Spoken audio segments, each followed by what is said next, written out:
everybody, my name is Nicola and welcome back to my channel. This is the Frugal Cottage, where we talk all things money to help you on your financial journey. Today's video is all about the three main types of income that you can choose to acquire. Don't forget to like and subscribe, and let's get started. So yes, three different types of income to kind of look towards having, especially if you're wanting to kind of build that additional income, those side hustles in there to help you with whatever kind of financial dreams that you have, whether that's saving for a holiday, saving for a house, working towards early retirement like we are. It's up to you what happens to that, but these are things that you could think about.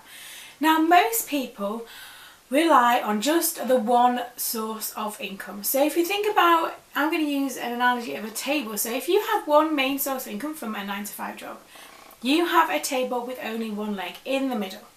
But if something happens to that job, to that income, so it disappears, the table leg is taken away from you and the table will collapse on the floor, because relying on one source of income is fine if your job is secure. For most of us, that doesn't tend to be the case, and so relying on that and then it goes away means that your table would crash to the floor. If you have multiple sources of income, so you have your main one, which is probably your 9-to-5 job, then you have additional ones.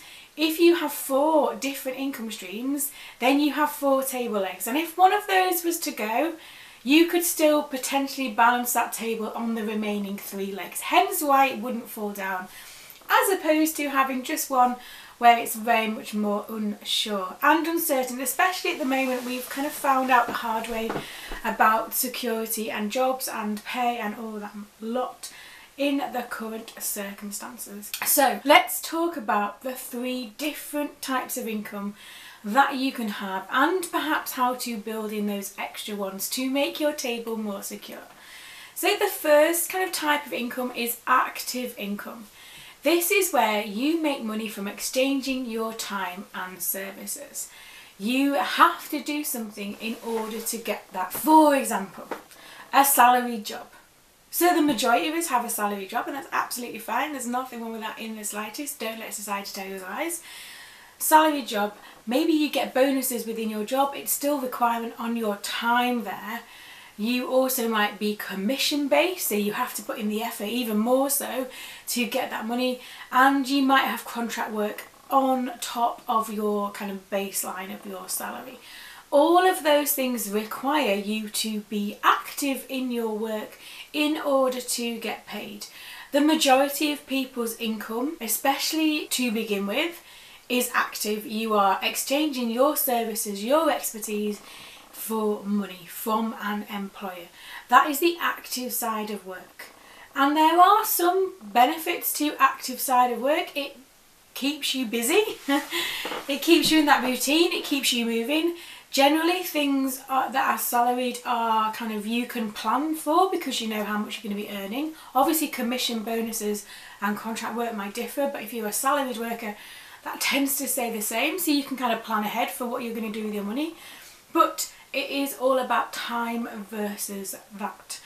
And of course all of us only have a limited amount of time, and so that is probably something that takes up quite a lot of your time during the working week. There are 2 other strands to having money, having income, that should support the active side if you want it to. So remember about the table, the one leg versus foot, and about 2 others that have different aspects of those that you can combine into your life should you want to. So the second type of income is passive income.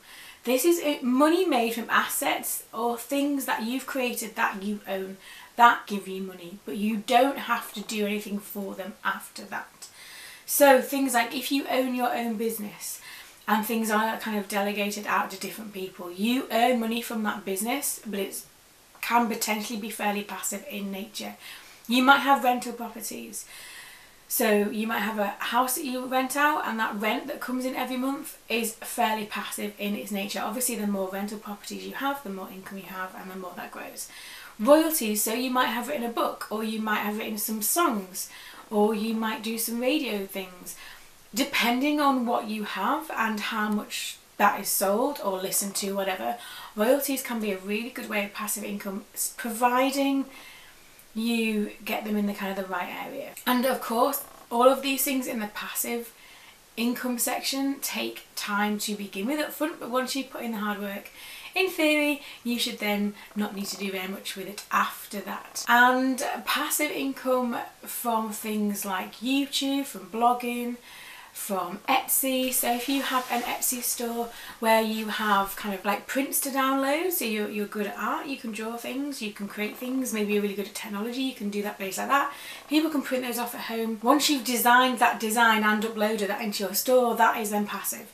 YouTube, once you've filmed the video and uploaded it, then if you're monetized on YouTube, then you get money from that. Fairly passive, maybe slightly small, but these things all add up over time. Affiliate marketing through a blog. So you write a blog post, you put an affiliate link in there, somebody clicks the link and buys it. Once you've done the blog post, it kind of just sits there. All these things to do with passive income are things that you've created, all that you own first, and it makes money from that point onwards. That is the second income source, if you like, the types of income. So we've had active and we've had passive. Now the third one I'm going to talk about, and this will link into all of my videos next month, which you'll see later on in the week, is from your portfolio. Now I am someone who is very passionate about helping people to start their investment journey. I truly believe that everybody can invest in the stock market. And the third type of income in this video is from your portfolio. So from things, investments that you have that make you money. And there are three ways you can do this now. You know what I'm going to say is the first one, but the first one is through dividend income. So when you buy dividend paying stocks or funds, they pay out once, twice or 4 times a year.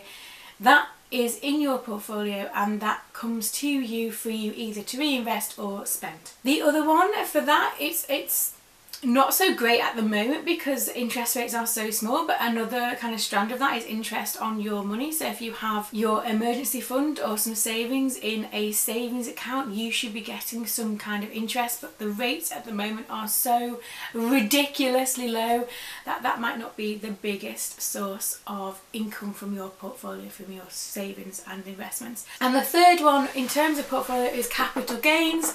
That is when you buy a stock or fund, it rises up in price and then you sell it at a profit. The profit you make in an investment is called capital gains. And they are the three kind of strands within your investment portfolio. And I do truly believe that everybody can invest. I'm not talking hundreds. If you've got £25 a month, you can stretch to, then you would be off to a fantastic start. So the three types of income we have talked about is active, passive and portfolio. The majority of us will depend on our active source of income, and for most people that will be their biggest source of income. The passive side of things, so owning your own business, having rental properties, creating something that creates royalties or your own kind of intellectual property that you sell, yes, can be an absolutely fantastic sideline to that. And you know, the more kind of eyes you get on things, the better. So building up a social media presence, be active in different scenarios online, will help you with that passive income source. And then the third one, which might seem a bit strange, especially at the moment, is the portfolio option. But I couldn't not include that in here. As a dividend growth investor myself, that is part of our income source and will continue hopefully to be for as long as possible, providing the world doesn't end. So 3 types of income. What are the ones that you have already? Have I missed anything out there? Leave them in the comments below. I love to hear from people. I love to hear from people who have different ideas and who can share them in the comments and get people talking, get people thinking about just what they could do if they want to create that extra bit of income to make your life that bit better. As always, thank you for watching. I hope you're all okay at home and I will see you again very soon.